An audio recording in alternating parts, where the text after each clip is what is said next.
guys, so this is video number 2 in short series of our senses that we want to have kind of under control.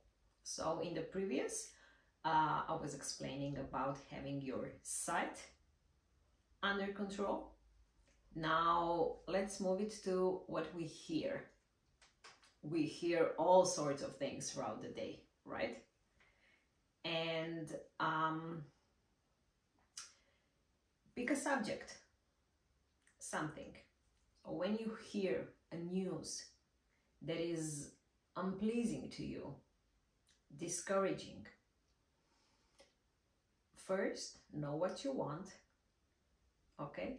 And then inwardly imagine what would you hear. If it's, I don't know, something, many times I have cases where people are kind of like complaining that, let's say, their boss at work is not like complimenting them or, you know, giving them like nice feedback. And of course, what are they doing? They're constantly arguing with that boss in their head. Okay, so meaning they're constantly hearing what they actually don't want to hear. So don't do that. Okay, don't. Become aware what you're doing inwardly. Don't argue inside your head if you don't want to argue outside, because the outside world is a reflection of the inner world, right? So decide what you want. Let's say you want, you're at work working on a project, and never before have you been complimented by your boss. And maybe this is something that you want. It's not even about the raise, but just somebody like appreciating you and telling you, hey, you did a really good job. Thank you so much. Let's say that's something that you would like really be happy to hear. So you know how that person sounds, right? You know the voice. Go to a quiet place. That's why it's important every day to go to a quiet place. Okay? Close your eyes and hear. So inwardly you see this person and you hear this person saying to you, great job. You know what kind of vocabulary they use. Okay, so you hear those words. You don't hear something that they would like never use, because you hear them somebody else. And hear and find a feeling. How would you feel? Would it be satisfaction?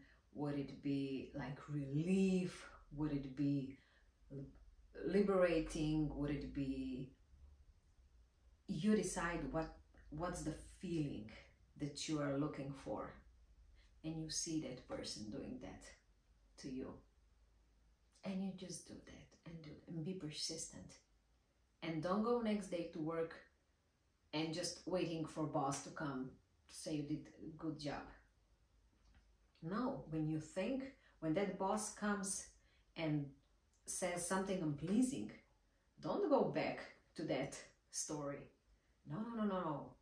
Get up, go to the toilet, close the door, lean back on the wall. That's why I used to do, really. I would like lean back. Okay, what do I want? Or I want to get compliments. Or I just want to feel peace.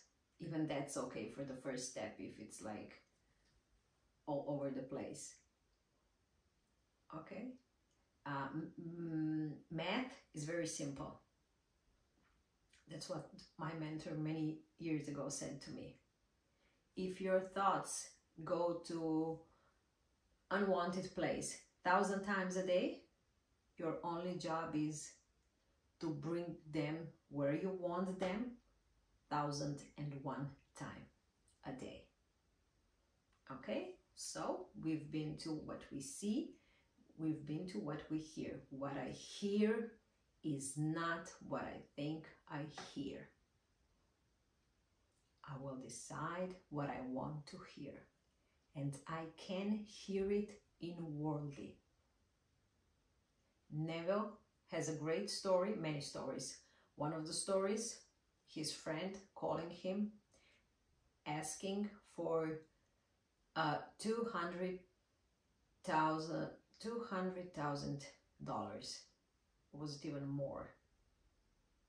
$250,000 to lend him that money for business that was, because it was during the recession time. It was not going well in the early 30s. And what did Neville do?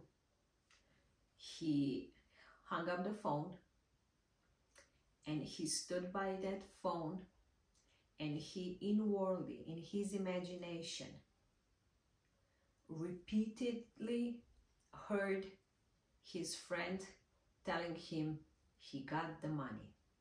He got the money. And until Neville had the feeling like it's real, there is no doubt about it, this is real, he stayed there. That's how many times you should try, until you feel it real. There is no doubt about it. And shortly after, friend called him a few days after. Not only did he get $250,000, he got investor. I think altogether it was $700,000. Mind you, it was 1930s in the middle of the biggest recession ever. Okay, so you decide what you want to hear.